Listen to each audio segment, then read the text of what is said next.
sidang yang kesekian kalinya ada 2 orang saksi di dalam kesaksian hari ini, yakni dari pihak media. Hari ini sudah terjawab secara keseluruhan bahwa dakwaan berkaitan dengan dakwaan yang berkaitan dengan mendistribusikan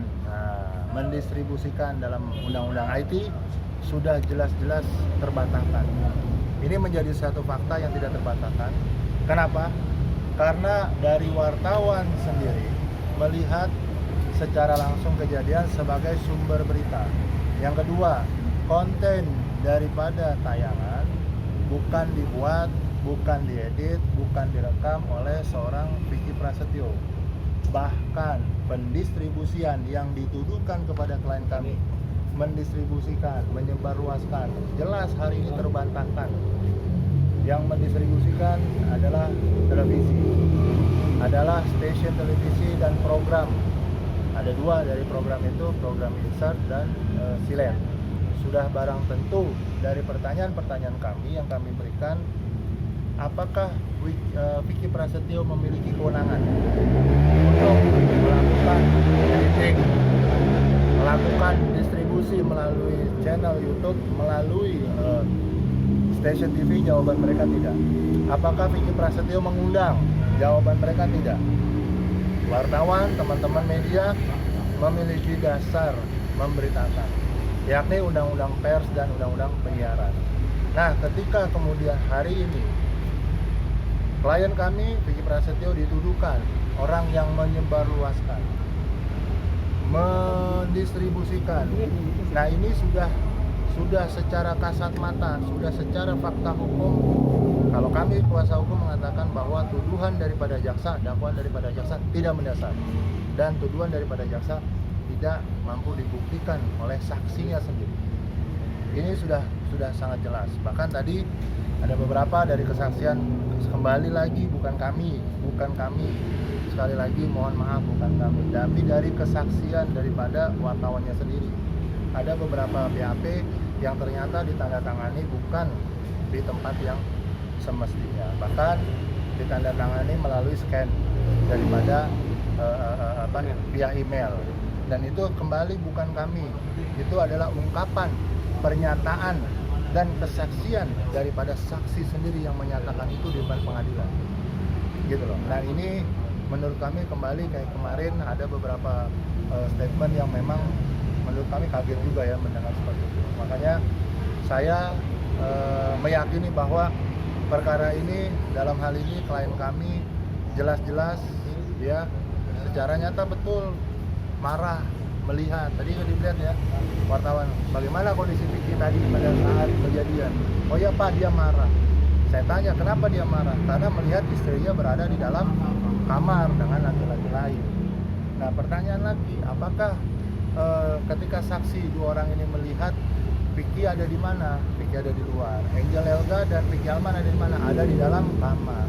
Bahkan tadi ada statement, salah satu pernyataan daripada teman wartawan yang diperiksa, kamar dalam kondisi apa? Mereka menjawab dalam kondisi gelap. Nah, ini ya sudah barang tentu menjadi satu pertimbangan hakim nantinya, bahwa perkara ini klien kami jelas-jelas mempertahankan harkat dan martabatnya, dan bahkan dicatat dia melakukan tugas dan fungsinya sebagai seorang suami yang dilindungi oleh undang-undang.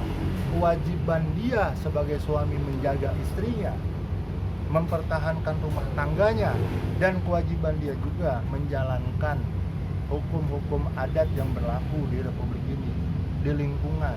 Ketika statement, ungkapan bahwa berzina dan sebagainya, jangankan melihat istri di dalam di dalam kamar, istri kita dalam mobil atau istri kita berteleponan dengan laki-laki lain, sebagai suami pasti akan, kamu berselingkuh ya, kamu pastilah berselingkuh. Pasti itu udah ada ungkapan secara psikologis, dan itu bukan merupakan fitnah.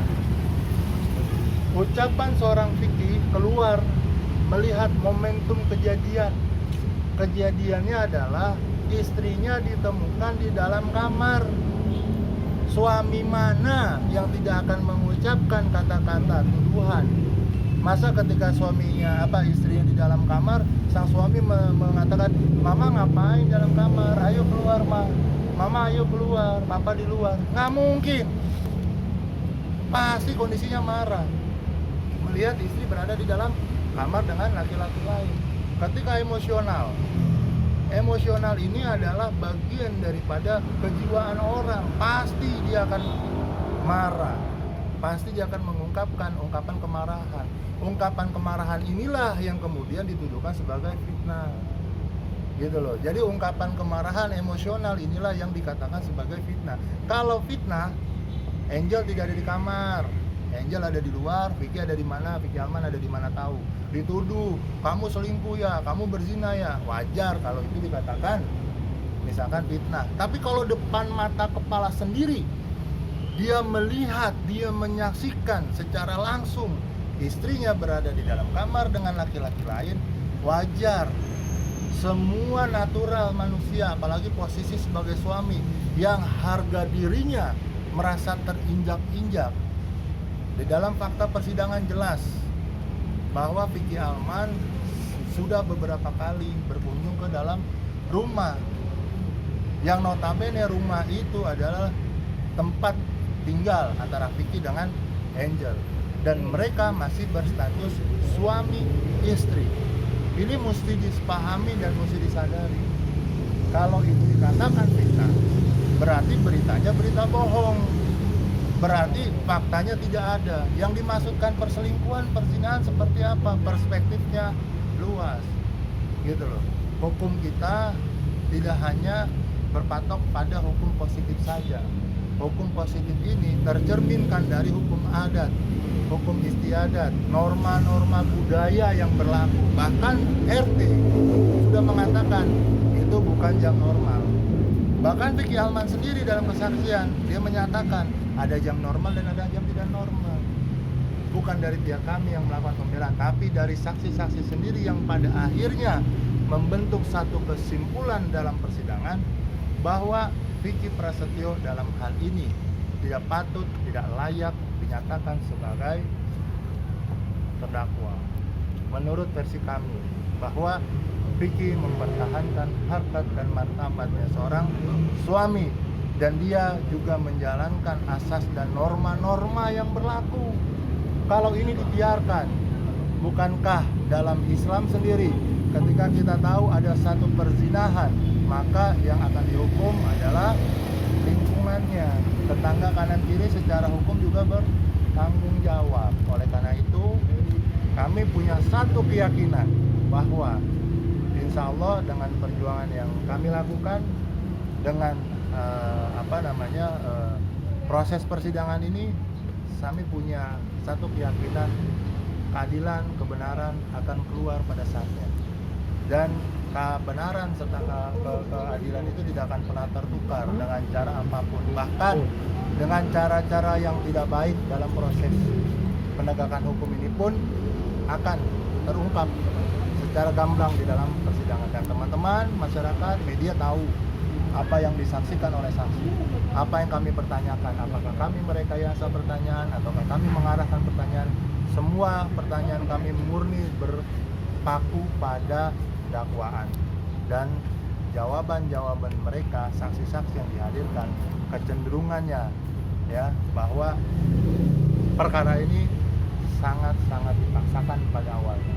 Perkara ini sangat dipaksakan untuk bisa digulirkan kepada persidangan.